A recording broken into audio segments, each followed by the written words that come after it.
Hello there and welcome to the learning of difficult vocabulary from Dawn Articles। Dawn article की जो मुश्किल vocabulary है उसकी series मैंने स्टार्ट की हुई है, जिसमें मैं डॉन के जितने भी आर्टिकल्स आते हैं उनकी वोकेबलरी जो है आपके लिए लेकर आता हूँ। इस लेक्चर की फ्री पीडीएफ की जो लिंक है वो डिस्क्रिप्शन में मौजूद है, आप वहाँ से डाउनलोड कर सकते हैं और आप उसको बार बार पढ़ सकते हैं, तो आपके लिए आसानी होगी। लेक्चर शुरू करने से पहले मैं एक चीज़ क्लियर कर दूं कि मुझे कुछ स्टूडेंट्स मैसेज करते हैं, व्हाट्सएप करते हैं, फेसबुक पे मैसेज करते हैं, इंस्टाग्राम पे। वो पूछते हैं कि सर हमारी वोकेबलरी ठीक नहीं हो रही।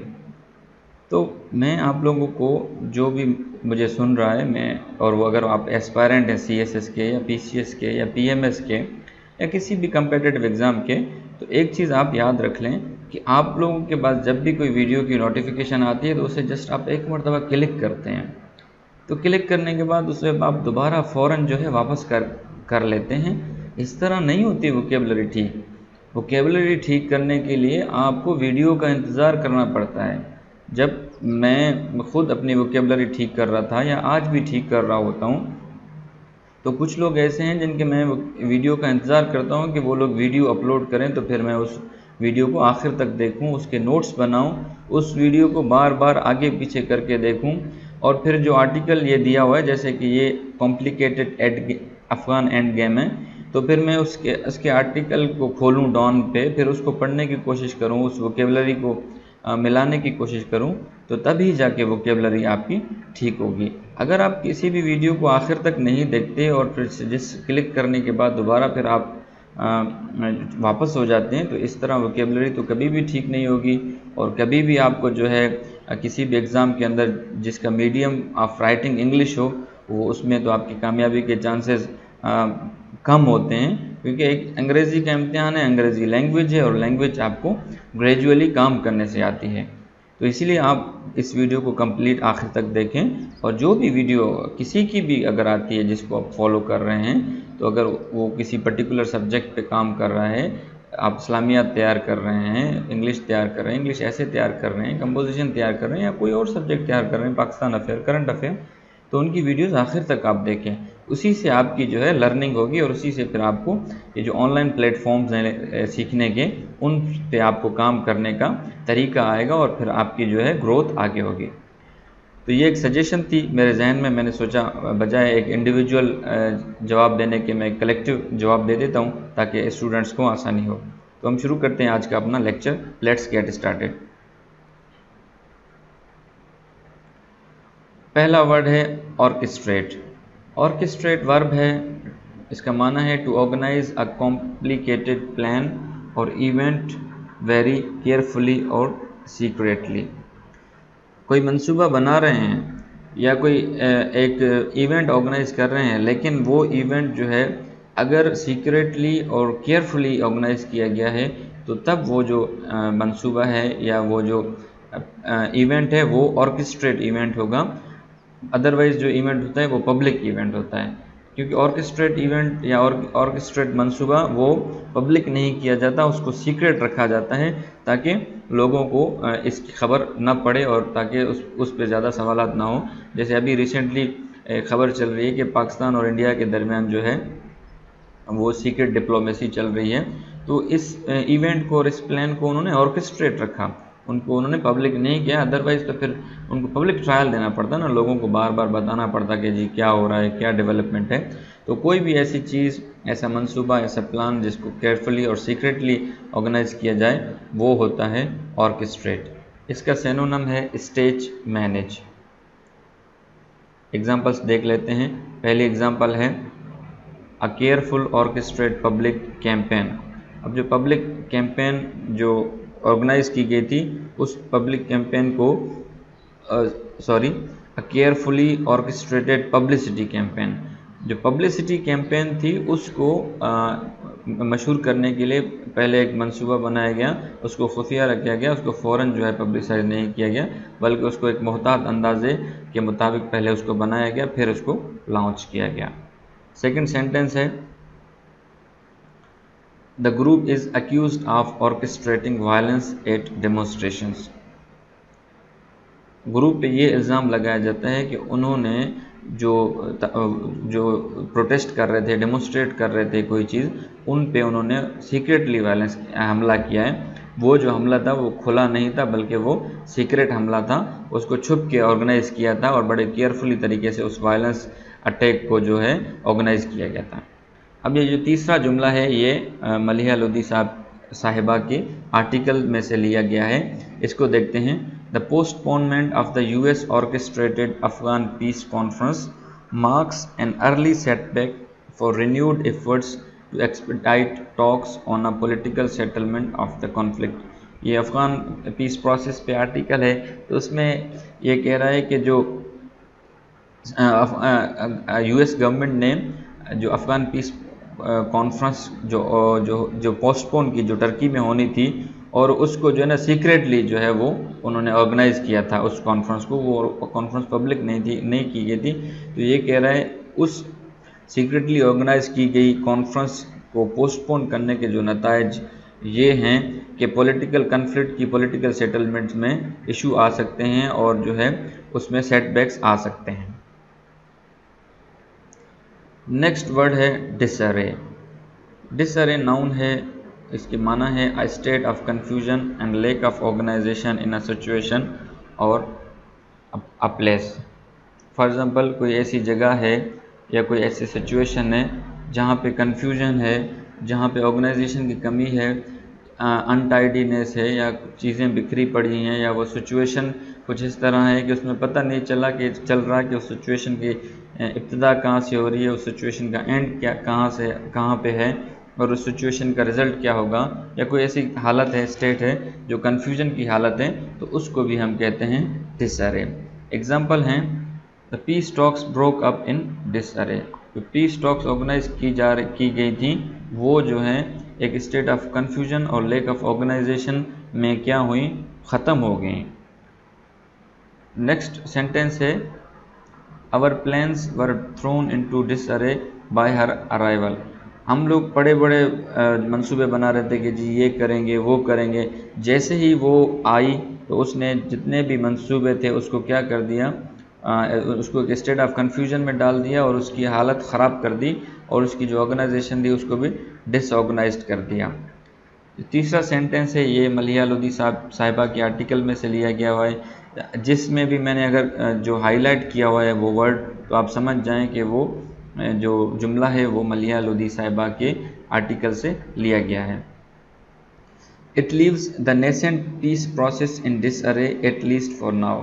अब जाहिर सी बात है कॉन्फ्रेंस जो है, पीस कॉन्फ्रेंस डिले हो गई थी, क्योंकि अफ़गान जो फैक्शन था उन्होंने कहा कि हम लोग इसमें पार्टिसिपेट नहीं करेंगे। तो वो ये कहना चाह रही है मलिहा लोधी साहिबा अपने आर्टिकल में कि जो अभी इब्तदाई में शुरू होने वाला पीस प्रोसेस था वो जो है एक स्टेट ऑफ कन्फ्यूजन में चला गया है और लैक ऑफ ऑर्गेनाइजेशन में चला गया है फ़िलहाल के लिए, अभी वक्त के लिए। तीसरा वर्ड है कैलिब्रेट। कैलिब्रेट एक वर्ब है, इसका माना है to make units of measurement on an instrument such as thermometer so that it can be used for the measuring something accurately.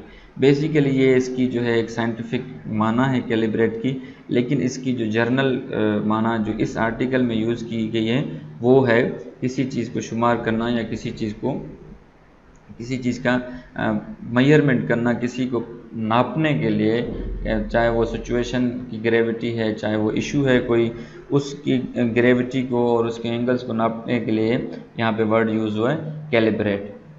इसके एग्जांपल देख लेते हैं। The conference was being calibrated by Washington with its plan to completely withdraw from Afghanistan. अब जो conference उन्होंने organise की थी उसका उन्होंने ये अंदाज़ा लगाया था वाशिंगटन ने कि वो जो उनका जो मंसूबा है अफ़गानिस्तान से निकलने का, वो उस मंसूबे को इस कॉन्फ्रेंस के ज़रिए मीट कर लेंगे और इस कॉन्फ्रेंस के ज़रिए उसका अंदाज़ा लगा लेंगे कि हमारा जो नेक्स्ट प्लान है अफ़गानिस्तान से विड्रॉ करने का, वो उसकी जो नेक्स्ट जो प्लानिंग है वो किस तरह की जाएगी, वो इस कॉन्फ्रेंस से पता चलेगा।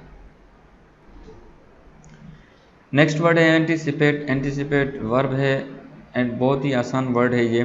लेकिन कुछ लोगों को मुश्किल लगता है, मुझे भी मुश्किल लगता था जब शुरू में मैं इसको पढ़ता था कि एंटीसिपेट क्या है। तो जब मैंने इसको बार बार पढ़ा तो मुझे इसकी माना समझ में आ गई और वो मेरी परमानेंट मेमोरी का पार्ट बन गया। एंटीसिपेट करते हैं, कहते हैं टू एक्सपेक्ट समथिंग, किसी चीज़ की उम्मीद रखना या किसी चीज़ के बारे में अंदाज़ा लगाना कि ये चीज़ मुस्तकबिल में होगी। अंदाज़ा लगाना कि ये चीज़ मुस्तकबिल में होगी, उसको कहते हैं एंटीसिपेट। या ऐसे हम कहते हैं ना कि जी आप कोई किसी चीज़ को सूंघ लें, किसी ख़तरे को सूंघ लें या किसी सिचुएशन को सूंघ लें या किसी अपॉर्चुनिटी को अंदाज़ा लगा लें कि जी ये अपॉर्चुनिटी अभी हमारे पास आने वाली है। इसकी उर्दू माना है पेश बीनी करना, यानी पहले ही मुस्तकबिल को पहले ही जांच लेना। एग्जांपल्स हैं, we don't anticipate any major problems. अब इसको क्या पता चला है कि कोई बड़े मसले आने वाले नहीं हैं, मामला जो है सीधे सीधे चलेंगे। नेक्स्ट जुमला है, our anticipated arrival time is 8:30। उसने वो निकले थे लंदन से पाकिस्तान के लिए, तो उन्हें ये लगा कि हम जो है 8:30 बजे तक, 8:30 बजे सुबह के AM के 8:30 बजे हम पहुंच जाएंगे। तो उनका ये अंदाज़ा था, उन्होंने ये पेश भी नहीं की थी। तीसरा जो सेंटेंस है वो बहुत ही इंपॉर्टेंट सेंटेंस है। वो उसमें कह रहा है कि announcing this in his much anticipated address on April 14, President Joe Biden boldly acknowledged that nothing more could be achieved by returning US troops in the country and all would be pulled out by September 11। ये कह रहा है कि जैसे ही उन्होंने उसके एक address का अंदाज़ा लगाया जा रहा था कि जो बाइडन जैसे जैसे नए इलेक्ट हुए हैं, तो जाहिर सी बात है वो अपने फॉरेन पॉलिसी पे या अफ़गान जो इशू है उस पर अपना एक एड्रेस, अपनी एक तकरीर करेंगे। तो उस तकरीर का अंदाज़ा लगाया जा रहा था। तो उस तकरीर में उन्होंने क्या कहा, उस तकरीर में उन्होंने ये कहा कि जी that nothing more could be achieved by returning US troops in the country कि and all would be pulled out by September। कि अगर हम ज़्यादा फ़ौजें अफ़गानिस्तान में रखते भी हैं तो उससे कोई भी अच्छे नतीजे हासिल नहीं होंगे, और जो है तमाम जो फ़ौजें हैं अफ़गानिस्तान से वो September 11 ऑफ दिस ईयर 2021 को निकल जाएंगे। पांचवा वर्ड है draw down. Draw down noun है, इसके साथ प्रेपोजिशन ऑन लगता भी है, आप मतलब बाज़ जगह लगता है लेकिन बाज़ जगह नहीं भी लगता। ड्रॉ डाउन कहते हैं the act of reducing a supply of something that has been created over a period of time. यानी कि एक सप्लाई चल रही है, चाहे वो वेपन्स की सप्लाई है, चाहे वो फ़ौजियों की सप्लाई है, चाहे वो मेडिसिन्स की सप्लाई है, चाहे पैसों की सप्लाई, किसी भी चीज़ की जो तरसील है वो जारी है। अब उस तरसील को कम करना, उसमें कट लगाने को कहते हैं ड्रॉ डाउन। एग्जाम्पल है the cold winter has led to a larger than expected draw down on oil stocks. अब जो ऑयल स्टॉक्स थे उनमें सर्दियों के मौसम ने क्या किया, उसमें कमी कर दी, ऑयल स्टॉक्स में कमी कर दी। सर्दी की वजह से ऑयल स्टॉक जो है वो नहीं आ रहा था, बल्कि उसमें इशू हो रहा था। दूसरा जुमला है rejecting the Pentagon's preference for a conditions based draw down, Biden said we can not continue the cycle of extending or expanding our military presence in Afghanistan hoping to create the ideal condition for our withdrawal expecting a different result. इसमें मलियालुदी साहबा ये कहना चाह रही थी कि condition, pentagon ये कह रहा है कि हम जो फ़ौजें कम करें वो कोई कंडीशन बेस्ड पे करें, इस तरह ना निकालें, यानी सारी फ़ौजें ना निकालें, कुछ रखें कुछ निकाल लें। तो उस पर सदर जो बाइडन ने कहा कि जी ये जो साइकिल है extending military presence in Afghanistan, उससे कुछ भी अचीव नहीं होगा, क्योंकि हम तब तक एक आइडियल सिचुएशन क्रिएट होने तक अफ़गानिस्तान में फ़ौजें नहीं रख सकते। उससे हमें जो है बड़ा मसला हो रहा है और उससे कोई जो रिज़ल्ट हैं वो चेंज नहीं होंगे। छठा वर्ड है फोर्ज। फोर्ज वर्ब है, इसका माना है to put a lot of effort into making something successful और strong so that it will last. Forge भी एक ऐसा वर्ड है जो बार बार रिपीट होता रहता है और ये कंफ्यूज भी करता है ख़ास करके एस्पायरेंट्स को। इसका मतलब है कि आप किसी चीज़ को कामयाब करने के लिए, चाहे वो आपका कोई मंसूबा है, कोई CSS PCS PMS की तैयारी है या कुछ और जो आप काम शुरू कर रहे हैं, उसको कामयाब करने के लिए आप जो कोशिश करते हैं उसको कहते हैं फोर्ज। एग्जाम्पल देखें, strategic alliances are being forged with major European companies, यानी मेजर यूरोपियन कंपनीज के साथ जो अलायंस था उसको कामयाब करने के लिए कोशिश की गई। सेकंड जुमला है, under the Doha agreement between the US and Taliban forged in February 2020, American forces were to fully withdraw by May 1st in exchange for the Taliban's commitment to prevent Afghanistan soil from being used by terrorists and agreeing into intra-Afghan talks। कह रहा है कि दोहा agreement हुई थी US और तालिबान के दरमियान, उस दोहा एग्रीमेंट को वो जो फरवरी में हुई थी उसको कामयाब बनाने की कोशिश की गई। फोर्ज्ड इन फरवरी 2020 में ये इस कॉन्फ्रेंस इस एग्रीमेंट को करने के लिए कोशिश की गई थी, जिसमें यह कहा गया था कि 1 मई ऑफ दिस ईयर जो है 1 मई ऑफ 2021 ये सारी फ़ौजें निकल जाएंगी। उसके बदले में अफ़गानिस्तान वाले क्या करेंगे कि अफ़गान तालिबान ये कमिटमेंट करेंगे कि वो जो अफ़गानिस्तान की ज़मीन है उसको दहशतगर्दों के लिए इस्तेमाल होने नहीं देंगे और इंट्रा अफ़गान टॉक्स को शुरू करेंगे। 7वां वर्ड है पोस्चर। पोस्चर भी आम वर्ड है लेकिन ये भी थोड़ा सा तंग करता है।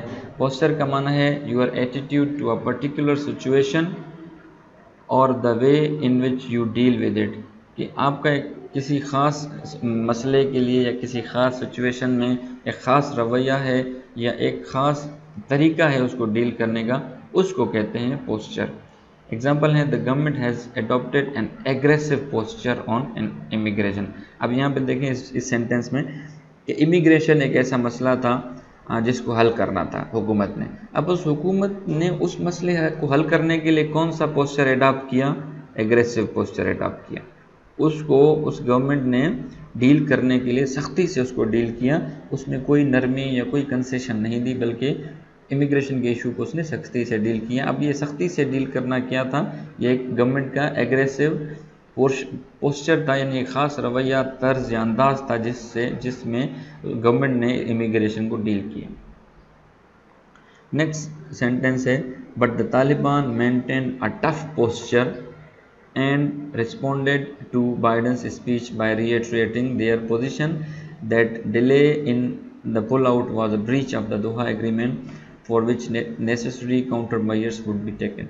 अब पहले फ़ौजें निकलनी थी 1 मई को, लेकिन जो बाइडन साहब ने अपनी जो मच अवेडेड एक एंटिसिपेटेड स्पीच थी जो उसने 14 तारीख को की, उसमें उसने कहा कि जी फ़ौजें जो हैं वो 1 मई के बजाय अब जो है 9/11 को निकलेंगी, सितंबर 11 को निकलेंगी, क्योंकि उससे पहले जो 1 मई का मुआहदा था वो प्रेसिडेंट उसने ट्रंप ने किया था।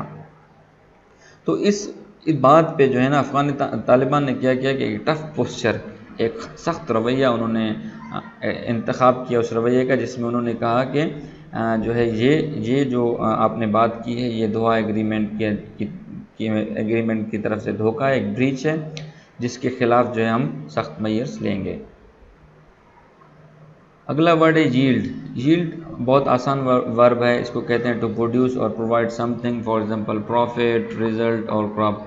फसल, नतायज या मुनाफे का आने को कहते हैं यील्ड, यानी कि अगर आपको कोई मुनाफा हो रहा है, कोई रिजल्ट मिल रहा है, कोई फसल में इजाफा हो रहा है, उसको कहते हैं यील्ड। एग्जाम्पल है, the research has yielded useful information. जो रिसर्च की गई थी अब उसका नतायज क्या निकला कि उसके नतीजे में हमें एक इन्फॉर्मेशन मिली जो कि कारआमद इन्फॉर्मेशन थी, यूज़फुल इन्फॉर्मेशन थी। नेक्स्ट एग्जाम्पल है, they refused to attend the Turkey conference and said that creating expectations this would yield a peace deal was an effort to push the Taliban willingly or unwillingly to a rushed decision which was needed by the America। ये कह रहे हैं कि उन्होंने अफ़गान तालिबान ने क्या किया कि टर्की कॉन्फ्रेंस में जाने से इनकार कर दिया और उन्होंने कहा कि ये उम्मीद लगाना कि ये जो पीस डील है ये कुछ नतायज लेकर आएगी, ये जो है अफ़गान तालिबान को विलिंगली या अनविलिंगली एक ऐसे फ़ैसले की तरफ धकेलना है जो अमेरिका फ़ैसला चाहता है। लेकिन यहाँ पे आपको समझने की जो बात यह है कि वो यील्ड यानी कि इससे पीस निकल सकता है, पीस के रिजल्ट्स निकल सकते हैं। 9th word in the row is something set something in train. Train आपको पता है, ट्रेन वही जो हम रेल कहते हैं, जिसको रेलगाड़ी, उसी को ट्रेन कहते हैं। उसी ट्रेन से एक इडियम निकला हुआ है, सेट समथिंग इन ट्रेन। जब सेट समथिंग इन ट्रेन कहीं पे आप सुने तो समझ जाएं कि इट इज़ टू प्रिपेयर और स्टार्ट समथिंग। किसी चीज़ को शुरू करना या किसी चीज़ की शुरू करने की तैयारी करना, या शुरू होना या तैयारी होने को कहते हैं set something in train. Example है, that telephone call set and train a whole series of event. एक टेलीफोन कॉल जो की गई थी उसने तमाम जो इवेंट्स हैं उसकी सीरीज़ को क्या किया, शुरू किया। नेक्स्ट एग्जाम्पल है, plans for the Istanbul conference on Afghan peace process had been set in train by the US weeks before its withdrawal announcement। कह रहे कि जो Istanbul conference Afghan peace process के लिए उसने अमेरिका ने शुरू की थी, सेट इन ट्रेन ना अमेरिका ने शुरू की थी। वो कब शुरू की थी? विड्रॉल अनाउंसमेंट के एक हफ्ते बाद। अगला वर्ड है stillborn. Stillborn adjective है। स्टिल बोर्न हम कहते हैं कि कोई भी चीज़ जो कामयाब ना हो सके, नाकाम हो जाए, उसको कहते हैं स्टिल बोर्न। एग्जाम्पल है, the proposal was stillborn. अब प्रपोजल दिया गया था लेकिन वो जो प्रपोजल है वो कामयाब नहीं हुआ, उसको कंसीडर नहीं किया गया, वो नाकाम हो गया, तो वो प्रपोजल स्टिल बोर्न था।